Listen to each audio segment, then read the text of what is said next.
लड़के को अचानक एहसास होता है कि वो सब लोग भागते भागते एक सुनसान जगह पर पहुंच गए हैं, लेकिन तभी इंसान खाने वाली चींटियों का झुंड उनका पीछा करने लगता है। जूनियर लड़के को बचाने के लिए उसे जोर से धक्का देती है और खुद उन चींटियों के झुंड में गिर जाती है। तभी अचानक लड़का वापस उसी जगह पर आ जाता है जहां वह जूनियर के साथ खड़ा था। वह मन ही मन ठान लेता है कि अब उसे हर हाल में इस जगह से निकलना होगा। इसके बाद वह एक हार्वेस्टर मशीन लेकर बाहर निकलता है। दूसरी तरफ उसके दोस्त लोग गर्म पानी में बैठे मस्ती कर रहे होते हैं। अचानक एक दोस्त के हाथ से जूस का गिलास गिर जाता है और जूस सीधा कुछ चींटियों पर जा गिरता है। यह देखकर लड़का कहता है, मीठे पानी पर मांसखोर चींटियां बहुत जल्दी प्रतिक्रिया देती है, देर नहीं लगेगी और वो हमें घेर लेंगी। एक लड़की मजाक उड़ाते हुए बोलती है, मांसखोर चींटियां हमें खा जाएंगी। तुमने शायद बहुत नॉवेल पढ़ ली है, क्या तुम हमेशा हमें डराते रहोगे? यह सुनकर सब उसका मजाक उड़ाने लगते हैं। फिर वही लड़की उसके सामने शहद का डिब्बा खोलकर जमीन पर शहद फेंकने लगती है और कहती है, देखते हैं कहां से मांसखोर चींटियां आती हैं। उसने पूरा डिब्बा वहीं गिरा दिया और तभी अचानक बहुत सारे इंसान खाने वाली चींटियां वहां आ जाती हैं।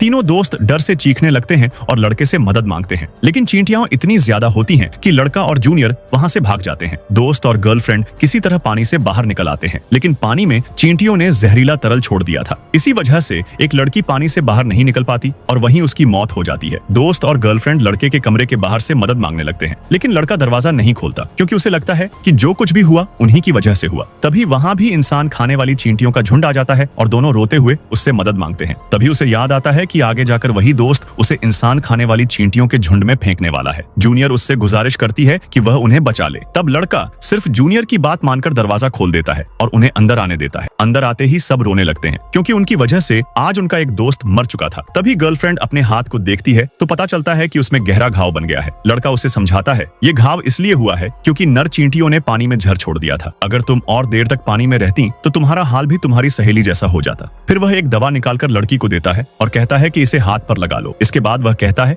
लेकिन हमें सुबह तक रानी चींटी से बचकर रहना होगा। तभी अचानक जोर जोर से दरवाजा हिलने लगता है और सब डर से कांप उठते हैं। दोस्त घबराकर पूछता है, क्या हम सब यहीं मर जाएंगे? लड़का कहता है, हमें उन्हें चारा देना होगा और उनका ध्यान भटकाना होगा, लेकिन वो इंसान खाने वाली चींटियां हैं और उन्हें इंसान चाहिए। यह सुनकर दोस्त का असली रूप सामने आ जाता है। वह गर्लफ्रेंड के साथ मिलकर लड़के को जबरदस्ती पकड़ लेता है और घर के बाहर फेंकने की कोशिश करता है। जूनियर उन्हें रोकने की बहुत कोशिश करती है, लेकिन वे लोग फिर भी उसे दरवाजे से बाहर धकेल देते हैं, जहां इंसान खाने वाली चींटियों का झुंड उसका इंतजार कर रहा होता है।